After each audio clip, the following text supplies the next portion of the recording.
The journey towards universal healthcare is a long-term undertaking and requires regular consultation and coordination between two levels of government and all actors, sectors relevant to social determinants of health, such as water, environment and sanitation, agriculture, education, as well as development partners and the private sector. The Council of Governors was first informed about specialist doctors from Cuba, whom His Excellency the President had procured to support the 47 counties during our extraordinary general meeting on 3rd April 2018. The Cabinet Secretary for Health informed governors that the doctors would arrive in the country in May, that the national government would cater for their remuneration and allowances, and that the counties needed to prepare for them by providing the following: furnished housing, transport, and security. The Cabinet Secretary also mentioned that there would be a memorandum of understanding between the Ministry of Health and each county government to govern the operations of the doctors who would be deployed in all counties. Today we are here because the COG Health Committee took up this matter and has, in consultation with MOH, processed this matter to a reasonable conclusion. We are here to sign the MOU in readiness to start working with the doctors who are expected to arrive in the country on 28th May 2018. I am informed that the process of sharing the medical specialists from Cuba was a very consultative and inclusive one, with every county receiving the expert they needed the most. We wish to make one observation, that if we can do this consultative sharing for the 100 doctors from Cuba, we can do the same amicable discussions to share the local medical specialists and make sure that all counties are covered. We would suggest that this consultation by the two levels of government in sharing specialists become a regular feature of our discourse, as it will help in bridging the gap of the distribution of health workers across the countries. Excellencies, ladies and gentlemen, counties have heavily invested in health facilities and equipment and are also directing money to primary health care, both the preventive and promotive aspects, so that we can reduce the high costs incurred in providing curative care. We therefore welcome and appreciate the coming of the specialist doctors to support counties in delivering quality and affordable health care to Kenyans.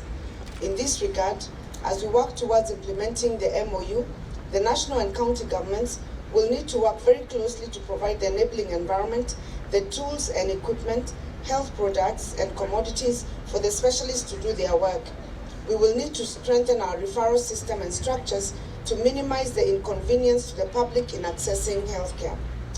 I must state in this forum that the country's heavy investment in health in the last 5 years of devolution has paid off. We have witnessed a huge drop, up to 39%, in infant deaths per 1,000 live births. We have also seen an increase in accessibility to specialized medical care for diabetes, renal care, and cardiovascular care, following the investment in modern medical equipment, some of which was provided by the national government under the MES equipment program.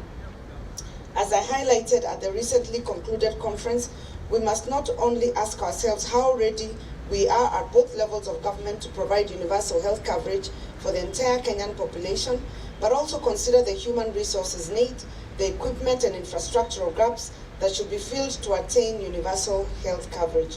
Human resources for health remain a major challenge in terms of inadequate numbers and distribution for fair coverage across all counties.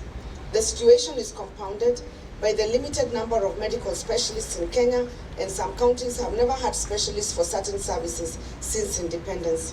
I therefore welcome this initiative to complement our local medical experts with those from Cuba.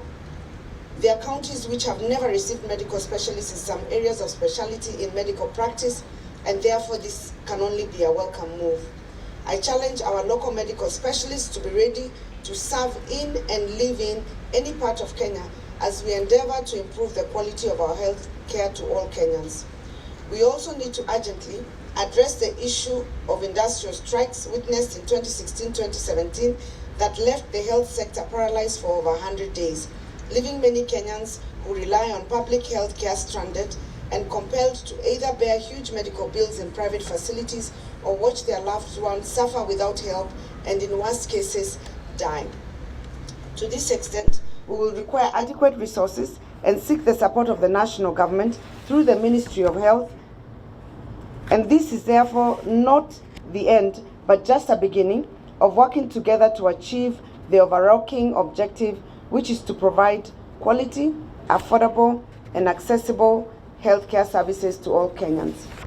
I therefore take this opportunity to convey the assurance of county governments on behalf of the Chair of the Council of Governors, the commitment to the Big Four agenda.